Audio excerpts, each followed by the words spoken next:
Hello everyone. आज अपन लोग पढ़ने वाले हैं 11th क्लास का micro economics, that is the first chapter in economics and economy, है ना। तो सबसे पहले अपन को माइक्रो इकोनॉमिक्स पढ़ने के लिए सबसे पहले हमें पढ़ना पड़ेगा कि इकोनॉमिक्स क्या होता है, तो वही हम लोग फर्स्ट चैप्टर में पढ़ने वाले हैं। ओके, अब हम सबसे पहले देखते हैं कि इकोनॉमिक्स क्या होता है। इको समझते हैं अपन, और नॉमिक्स। इको का मतलब क्या होता है, सुना है ऐसा कभी, इको फ्रेंडली, है ना। मतलब जो फ्रेंडली विद एनवायरनमेंट या फिर फ्रेंडली विद नेचर है ना। जो आप हमारे पास जो रिसोर्सेज है ना, वो उसमें वेस्ट नहीं हो रहे हैं, है ना। उनको हम लोगों ने बहुत ही इफेक्टिवली और एफिशिएंटली यूज करा है ताकि हमारी जरूरत भी पूरी हो पाए और हमारे रिसोर्सेज भी वेस्ट ना हो। That is what eco is all concern about. अच्छा, उसी तरह से अगर हम बात करते हैं कि इकोनॉमिक्स क्या होता है, तो इकोनॉमिक्स जैसा हम बात कर रहे थे अभी कि इकोनॉमिक्स क्या है, is a branch of knowledge. ये एक तरह की जानकारी है, उस जानकारी की शाखा है, ब्रांच ऑफ नॉलेज है, जो कि स्टडी करता है ह्यूमन एक्टिविटीज को। किस चीज को स्टडी करता है? ह्यूमन एक्टिविटीज को स्टडी करता है। अच्छा, अब ये जो ह्यूमन एक्टिविटीज होंगी, वो किसी ना किसी, वो हर ह्यूमन एक्टिविटी को तो हम लोग स्टडी करेंगे नहीं। तो किस तरह की ह्यूमन एक्टिविटीज को स्टडी करना है यहाँ पर, कि जो रिसोर्सेज हैं, ह्यूमन एक्टिविटीज कौन सी, के जो रिसोर्सेज हैं, जो लिमिटेड स्केर्स रिसोर्सेज हैं, उनको वो किस तरह से एलोकेट करते हैं, किस तरह से क्या करते हैं, एलोकेट करते हैं कि आपकी ज्यादा से ज्यादा वांट्स क्या हो पाए, सेटिस्फाई हो पाए, ज्यादा से ज्यादा वांट्स हमारी सेटिस्फाई हो पाए, ज्यादा से ज्यादा वांट्स क्या हो पाए, सेटिस्फाई हो पाए। तो economics is a branch of knowledge that studies human activity, जो कि वो ह्यूमन एक्टिविटी को स्टडी करता है ना। किस तरह की ह्यूमन एक्टिविटीज, जो कि कंसर्न होती है with the allocation of scarce या फिर लिमिटेड रिसोर्सेज, जिससे कि हम लोग अपनी अनलिमिटेड वांट्स को क्या करते हैं, सेटिस्फाई करते हैं। आगे बात करते हैं, तो इकोनॉमिक्स, जो इंग्लिश वर्ड इकोनॉमिक्स है, वो दो ग्रीक लेटर्स को, दो ग्रीक वर्ड्स को मिला के बना है। पहला है ओइकोस, OIKOS, ओइकोस। ओइकोस का मतलब होता है हाउस होल्ड, एंड सेकेंड है हमारा नेमीन। नेमीन का मतलब होता है मैनेजमेंट। तो मतलब अगर हम बात करें तो management of household is what economics according to the Greek words. ठीक है, तो यहाँ पर जो हाउस होल्ड है, it relate to the, it implies the individual terms, है ना। मतलब जो पार्टनरशिप फर्म हो गया, या कोई ऑर्गेनाइजेशन हो गई, बैंकिंग हो गया, बैंक हो गया, कोई सा कंपनी हो गई, है ना, कोई इंडिविजुअल या फिर कोई पर्सन में सब आ जाते हैं। तो वो सब, इन सब का जो हम लोग इकोनॉमी पढ़ते हैं कि ये लोग किस तरह से रिसोर्सेज को अलोकेट करते हैं अपनी वांट्स को सेटिस्फाई करने के लिए, अनलिमिटेड वांट्स को सेटिस्फाई करने के लिए, दैट इज व्हाट इकोनॉमिक्स। तो अगर हम इंडिविजुअल को लेंगे, है ना, तो मान लो मैंने प्रोड्यूसर का एग्जांपल अपन यहाँ पर लेते हैं। तो प्रोड्यूसर जो प्रोडक्शन करता है, उसको प्रोडक्शन के लिए क्या क्या चाहिए, man, material, money, machine, land. तो ये सब जो रिसोर्सेज हैं, ये सब भी उसके पास बहुत लिमिटेड उसमें रहते हैं, क्योंकि इसके लिए उनको पैसा खर्च करना पड़ता है। वो कहीं से भी कुछ भी यूज नहीं कर सकते हैं। मैन है, उसको उसे पैसे देने पड़ेंगे, और फिर उनको उनका यूज भी वो एक लिमिटेड वे में ले सकता है। जितनी उनकी कैपेसिटी होगी, जितना वो लोग कर सकते हैं उतने ही करेंगे, है ना। देन इसके बाद मटेरियल। मटेरियल का क्या मतलब है, जो रिसोर्सेज, जो रॉ मटेरियल वो यूज कर रहे हैं, उनको बहुत देखभाल के अच्छे से यूज करना है, ताकि वो वेस्ट भी ना हो, है ना, और कम से कम कीमत में हमारा जो प्रोडक्शन है वो भी तैयार हो जाए। देन इसके बाद मनी। मनी बहुत लिमिटेड है, तो उसको भी बहुत देख समझ के हमको यूज करना है कि कम से कम पैसों में अच्छा से अच्छा प्रोडक्शन हो पाए। मशीन्स। मशीन तो जैसे अब अपन ने सोचा कि भैया मशीन तो हमारी है, उसमें क्या लिमिटेड रिसोर्स की हो, लेकिन अगर हमने उसको ज़रूरत से ज़्यादा यूज़ किया तो वो ख़राब भी हो सकती है। फिर उसको सुधराने के लिए आपको वही लिमिटेड रिसोर्स को यूज़ करना पड़ेगा, वो जल्दी ख़राब हो सकती है ना। देन लैंड जो हमारी लगती है, वो तो है ही है। अच्छा, तो जो प्रोड्यूसर है, वो इन फैक्टर ऑफ प्रोडक्शन को किस तरह से यूज़ करता है, किस तरह से यूटिलाइज करता है कि जो प्रॉफिट है वो मैक्सिमाइज हो पाए। प्रोड्यूसर को सेटिस्फेक्शन कब मिलेगा, जब उसका प्रॉफिट मैक्सिमाइजेशन होगा, है ना। तो वो इन रिसोर्सेस को किस तरह से यूज करता है कि वो अपनी अनलिमिटेड वांट को सेटिस्फाई कर पाए। और यहाँ पर उसकी अनलिमिटेड वांट, उसकी एक ही वांट है कि इसका प्रॉफिट मैक्सिमाइज हो। प्रॉफिट कब मैक्सिमाइज होगा? जब वो इनको देखभाल करके यूज करेगा, बिल्कुल एफिशिएंट वे में, एक इंटेलिजेंट वे में यूज करे कि उस कम से कम खर्चे में अच्छे से अच्छा सामान बन के तैयार हो जाए, है ना, तभी उसका प्रॉफिट मैक्सिमाइज होगा। तो दैट इज द इकोनॉमिक्स। अच्छा, यहाँ तो हमने प्रोड्यूसर की बात करी, चलो अब हम हाउस होल्ड की बात कर लेते हैं। हाउस होल्ड है, मिस्टर एक्स है।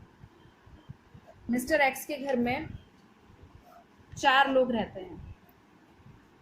मिस्टर एक्स खुद, वाइफ, सन, डॉटर। मिस्टर एक्स की 50,000 रुपीज की सैलरी है। अब उनके पास जो रिसोर्सेज हैं अपनी वांट्स को सेटिस्फाई करने के लिए, वो ये है 50,000 रुपये। उसमें उनको अपनी वाइफ की, बच्चे की और बच्ची की सबकी रिस्पॉन्सिबिलिटी को, सबकी वांट्स को पूरा करना है। तो वो इन रुपयों को किस तरह से यूटिलाइज करते हैं कि सबकी वांट्स भी सेटिस्फाई हो पाए, उनकी सेविंग भी हो पाए, है ना, और सब लोग खुश भी रहें। तो ये हम लोग ये सब चीज़ें जो हम स्टडी करते हैं वो किस ब्रांच ऑफ नॉलेज में करते हैं? इकोनॉमिक्स में। तो अपन कह सकते हैं कि इकोनॉमिक्स क्या है? इकोनॉमिक्स क्या है? Is a science. इकोनॉमिक्स क्या है? Is a science of human behaviour. Economics क्या है? साइंस है। किसका साइंस है? ह्यूमन बिहेवियर का साइंस है। इकोनॉमिक्स क्या है? ह्यूमन बिहेवियर का साइंस है, जो स्टडी करता है। क्या स्टडी करता है? एलोकेशन ऑफ स्केर्स या फिर लिमिटेड रिसोर्सेस का, रिसोर्सेस को, एलोकेशन ऑफ ह्यूमन बिहेवियर, जो एलोकेशन ऑफ स्केयर्स या फिर लिमिटेड रिसोर्सेज को क्या करते हैं? यूज़ करते हैं, कि उनका बिहेवियर किस तरह का है, कि वो लोग किस तरह से यूज़ करते हैं लिमिटेड रिसोर्सेज को to satisfy their unlimited wants. या फिर हम इसको कह सकते हैं इन अ मैनर, मतलब एलोकेट करेंगे रिसोर्सेस को किस तरीके से कि कंज्यूमर जो है वो कंज्यूमर जो है उसका सेटिस्फैक्शन मैक्सिमाइज हो पाए। कंज्यूमर का क्या मैक्सिमाइज हो पाए? सेटिस्फैक्शन। जो कंज्यूमर है वो संतुष्ट हो पाए, ठीक है ना। देन इसके बाद में जो प्रोड्यूसर है वो क्या मैक्सिमाइज कर पाए? प्रॉफिट।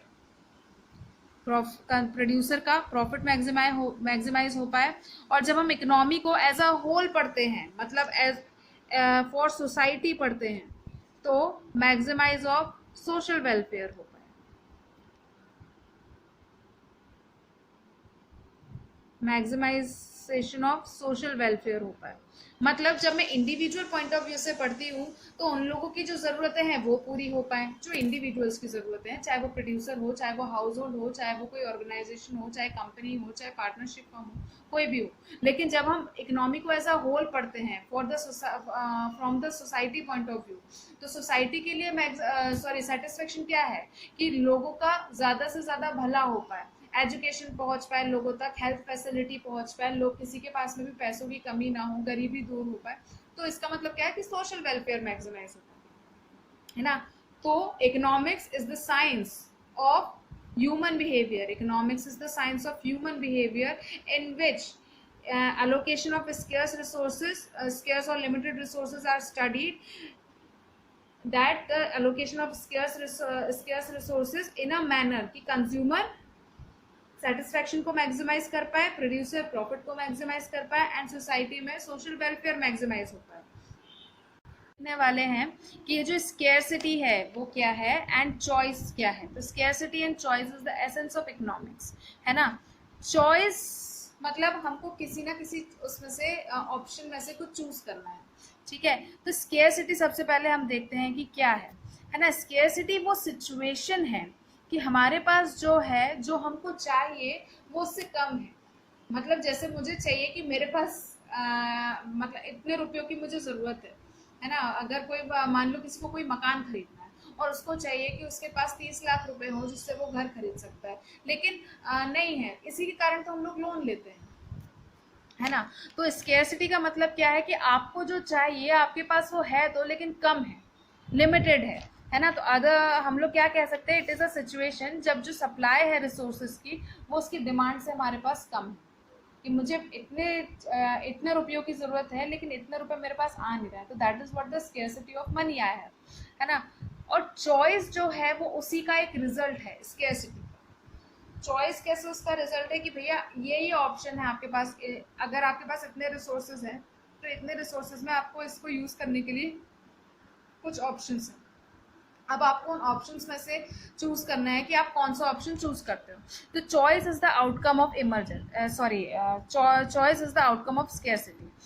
चॉइस कब आती है, जब हमारे पास रिसोर्सेज लिमिटेड हो, है ना, और हमारी अनलिमिटेड वांट्स को सेटिस्फाई करने के लिए हमें उन रिसोर्सेज को यूज करने के लिए चूज करना पड़ता है, क्योंकि 1 रुपए से हम 10 चीजें नहीं खरीद सकते, है ना। हमको ये चूज करना पड़ेगा कि हमें सबसे ज्यादा जरूरत किस चीज की है, ठीक है। तो चॉइस क्या है, चॉइस वो प्रोसेस है जब हम लिमिटेड ऑल्टरनेटिव्स में से, लिमिटेड रिसोर्सेज में से सिलेक्शन करते हैं, है ना, कि हमारे लिए ज़रूरी क्या है। तो दैट इज़ व्हाट चॉइस, है ना, कि हम लोगों ने क्या मतलब जो चीज़ ज़रूरी है हम सबसे पहले उसी को प्रेफर करेंगे, फिर उसके बाद देखेंगे कि ये चीज़ चाहिए कि नहीं चाहिए। तो हम ये कह सकते हैं कि जो स्केर्सिटी है उससे चॉइस आती है, जो मतलब स्केर्सिटी का रिजल्ट चॉइस हो सकता है ना। फिर इसके बाद चॉइस इम्प्लाइज डिसीजन मेकिंग, क्योंकि यहाँ पे मुझे सिलेक्ट करना है, एक डिसीजन लेना है, तो चॉइस का मतलब क्या होता है, डिसीजन मेकिंग। अच्छा, डिसीजन मेकिंग जो है वो किससे रिलेट करेगा, कि जो लिमिटेड रिसोर्सेज है ना, वो किस तरह से हम लोग को लिमिटेड रिसोर्सेज को यूज करना है कि कंज्यूमर अपना सेटिस्फेक्शन को मैक्सिमाइज कर पाए, प्रोड्यूसर प्रॉफिट को मैक्सिमाइज कर पाए, एंड सोसाइटी सोशल वेलफेयर को मैक्सिमाइज कर पाए, ठीक है। अच्छा, अब हम लोग पढ़ने वाले हैं कि माइक्रो एंड मैक्रो इकोनॉमिक्स क्या होती है। सबसे पहले हम देखते हैं कि जो हमारी इकोनॉमिक्स है ये 2 ब्रॉड कैटेगरीज में बटी हुई है। First is micro economics and second one is macro economics. Micro economics and macro economics, ठीक है। जब चॉइस की प्रॉब्लम आती है, किस चीज़ की, जब चॉइस की प्रॉब्लम आती है, इसको हम इकोनॉमिक प्रॉब्लम भी कहते हैं, है ना, तो हम उनको इंडिविजुअल के लेवल पर एड्रेस करते हैं। जो चॉइस की प्रॉब्लम है जब हम उसको इंडिविजुअल लेवल पर एड्रेस करते हैं, मतलब कोई एक पर्सन है ना, या फिर कोई एक ऑर्गेनाइजेशन है, तो उन लोगों के लेवल पर जब हम लोग किसी भी प्रॉब्लम ऑफ चॉइस को क्या करते हैं, एड्रेस करते हैं, तो वो क्या कहलाता है, माइक्रो इकोनॉमिक्स, है ना। लेकिन जब हम उसको पूरा कंट्री एज अ होल के लेवल पर एड्रेस करते हैं तो वो कहलाता है मैक्रो इकोनॉमिक्स। अगर इन्हीं ऑब्जर्वेशंस को हम लोग देखेंगे तो अपन लोग आगे चल के मैक्रो और माइक्रो को डिफ्रेंशिएट कर पाएंगे। चलो, तो सबसे पहले हम पढ़ते हैं माइक्रो इकोनॉमिक्स क्या होता है। माइक्रो इकोनॉमिक्स का मतलब माइक्रो का मतलब होता है स्मॉल, एट इंडिविजुअल लेवल, ठीक है ना। यहाँ पर हम लोग इकोनॉमिक एक्टिविटी हमने देखी ना अभी क्या होती है, इकोनॉमिक एक्टिविटी को स्टडी करते हैं, इकोनॉमिक एक्टिविटी को हम लोग क्या करते हैं, स्टडी करते हैं of small group of a small group of economic unit. Economic unit मतलब सीधे सीधे से जो हाउस होल्ड वगैरह की हम लोग बात कर रहे थे, है ना, कि जैसे मैंने बोला कि एक एक हाउस होल्ड का मुझे पता एक बार स्टडी करना है कि भैया एक घर में इतने रुपयों में कितने दिन तक काम चल जाता है, तो अगर हम इस चीज़ को हम पढ़ेंगे ना तो वो कहलाती है माइक्रो इकोनॉमिक्स। अगर उसी को हम लोग लेते हैं मैक्रो इकोनॉमिक्स में, तो मैक्रो इकोनॉमिक्स क्या है, मैक्रो इकोनॉमिक्स क्या है कि जब हम लोग इकोनॉमी को एज अ होल पढ़ते हैं, मतलब जब हम लोग एग्रीगेट डिमांड, मतलब पूरी कंट्री की जो डिमांड है या फिर पूरी कंट्री की जो सप्लाई है ना, पूरे कंट्री का जो इनकम है, एक्सपेंडिचर्स है, तो इन सब के बारे में जब हम पढ़ते हैं तो वो कहलाता है मैक्रो इकोनॉमिक्स। मैक्रो का मतलब होता है लार्ज, बिग। ओके, तो माइक्रो एंड मैक्रो इकोनॉमिक्स का हम लोग इसी बेसिस पे डिफरेंस पढ़ेंगे। ये मैं आपको बताती हूँ, अपन इसको एक एक करके देखते हैं। इसमें 4 डिफरेंसेस हमको प्रोवाइड किए गए हैं। तो फर्स्ट डिफरेंसेस कि जो माइक्रो इकोनॉमिक्स है वो स्टडी करता है इकोनॉमिक रिलेशन को या फिर इकोनॉमिक प्रॉब्लम को eight the level of individual. मतलब जैसे कि जो फर्म है या फिर इंडिविजुअल हाउस होल्ड है या फिर इंडिविजुअल कंज्यूमर है, उनके लेवल पर हम लोग यहाँ पर इकोनॉमिक्स की स्टडी करते हैं। और जो मैक्रो इकोनॉमिक्स है वो रिलेशनशिप, इकोनॉमिक रिलेशनशिप बताता है या फिर इकोनॉमिक प्रॉब्लम बताता है at the level of the economy as a whole. मतलब पूरी कंट्री के हिसाब से हम लोग यहाँ पर इकोनॉमिक्स की स्टडी करेंगे, और माइक्रो में हम लोग इंडिविजुअल लेवल पर इकोनॉमिक्स की स्टडी करते हैं। देन इसके बाद में सेकेंड डिफरेंसेस की जो माइक्रो इकोनॉमिक्स होती है वो बेसिकली कंसर्न होती है with the determination of output and price for an individual firm और इंडस्ट्री। मतलब कोई एक इंडिविजुअल फर्म है या फिर कोई इंडस्ट्री है, उसका आउटपुट क्या है, आउटपुट मतलब जो भी वो प्रोडक्शन कर रहा है या फिर कितना उसका कॉस्ट लगा है, ये सब जब हम स्टडी करते हैं that is what micro economics है ना। मतलब जो माइक्रो इकोनॉमिक्स है वो थ्योरी ऑफ प्राइस पर जो है डिपेंड करता है, रिफर करता है। माइक्रो इकोनॉमिक्स जो है बेसिकली कंसर्न होगा determination of output and price for an individual. मतलब कि ये किसके बारे में, रिलेशनशिप के बारे में पढ़ेंगे कि कितने प्राइस में कितना आउटपुट निकलता है। जबकि हम लोग मैक्रो इकोनॉमिक्स में क्या पढ़ते हैं कि aggregate output and general price level, उसका डिटर्मिनेशन पढ़ते हैं इकोनॉमी एज अ होल में। मतलब क्या है कि ये theory of income and employment पर, एम्प्लॉयमेंट को ब्रीफली रिफर करता है, उसी को रिफर करेगा। मतलब जो थ्योरी ऑफ इनकम है और एम्प्लॉयमेंट है, क्योंकि हम लोग सोशल वेलफेयर पर भी ध्यान दे रहे हैं ना, तो इनकम कितनी जो हो रही है लोगों की और एम्प्लॉयमेंट कितना जनरेट हो रहा है किसी भी एक्टिविटी से, मैक्रो इकोनॉमिक्स में ये ध्यान दिया जाता है। जबकि माइक्रो इकोनॉमिक्स में हम लोग थ्योरी ऑफ प्राइस पर बात करते हैं कि कितनी कीमत में वो कितना प्रोडक्शन कर पा रही है। देन जो स्टडी है, थर्ड पॉइंट क्या बोलता है कि जो स्टडी ऑफ माइक्रो इकोनॉमिक्स है वो अज्यूम करता है कि जितने भी मैक्रो वेरिएबल्स रहेंगे स्टडी करते समय, माइक्रो इकोनॉमिक्स को जब भी हम स्टडी करेंगे तो उसको स्टडी करते समय जितने भी मैक्रो वेरिएबल्स हैं रिलेटेड टू मैक्रो इकोनॉमिक्स वो सभी कांस्टेंट रहेंगे। मतलब क्या कि ये एज्यूम किया जाएगा कि जो एग्रीगेट आउटपुट है ना, जो कि अपन लोग डिटर्मिनेशन ऑफ आउटपुट के समय पे स्टडी कर रहे हैं, है ना, और जो प्राइस ऑफ इंडिविजुअल फर्म या फिर इंडस्ट्री है इसको स्टडी करते समय हम ये एज्यूम करके चलेंगे कि जितने भी हमारे जो मैक्रो वेरिएबल्स हैं वो सारे के सारे कांस्टेंट है, मतलब इनमें किसी भी तरह का कोई चेंज नहीं है। उसी तरह से जब हम मैक्रो इकोनॉमिक्स को स्टडी करेंगे तब हम ये एज्यूम करेंगे कि जितने भी माइक्रो वेरिएबल्स हैं वो कांस्टेंट रहेंगे। मतलब क्या कि एज्यूम किया जाएगा कि जो determination of aggregate output and income level को जब आप स्टडी करेंगे तब आपका जो डिस्ट्रीब्यूशन ऑफ इनकम जो है वो कांस्टेंट रहेगा। उस समय पे हम ये एज्यूम करके चलेंगे कि इसमें किसी भी तरह का कोई चेंज नहीं है, ये वैसे का वैसा ही है। नेक्स्ट पॉइंट जो है हमारा डिफरेंस में मैक्रो एंड माइक्रो में, वो क्या बोलता है कि जो मार्केट फोर्सेस हैं, जो डिमांड एंड सप्लाई वाले जो फोर्सेस हैं माइक्रो इकोनॉमिक्स में, वो बहुत ही इंपॉर्टेंट रोल प्ले करते हैं माइक्रो इकोनॉमिक की प्रॉब्लम में। जैसे कि प्रॉब्लम ऑफ प्रोडक्ट प्राइसिंग या फिर फैक्टर प्राइसिंग, ये डिमांड एंड सप्लाई पर ही डिपेंड करता है कि प्राइसिंग वगैरह किस तरह की रहेगी। उसी तरह से जब हम बात करते हैं मैक्रो इकोनॉमिक्स की तो यहाँ पे गवर्नमेंट पॉलिसीज जो है वो बहुत इंपॉर्टेंट रोल प्ले करती हैं मैक्रो इकोनॉमिक्स के कॉन्टेक्स्ट में, कि यहाँ पर जो प्रॉब्लम ऑफ एम्प्लॉयमेंट है, पॉवर्टी है, इन्फ्लेशन वगैरह है, इन सब को ध्यान में रखा जाता है। माइक्रो इकोनॉमिक्स में जो मार्केट फोर्सेस हैं, डिमांड एंड सप्लाई, वो जो है सिग्निफिकेंट रोल प्ले करती हैं।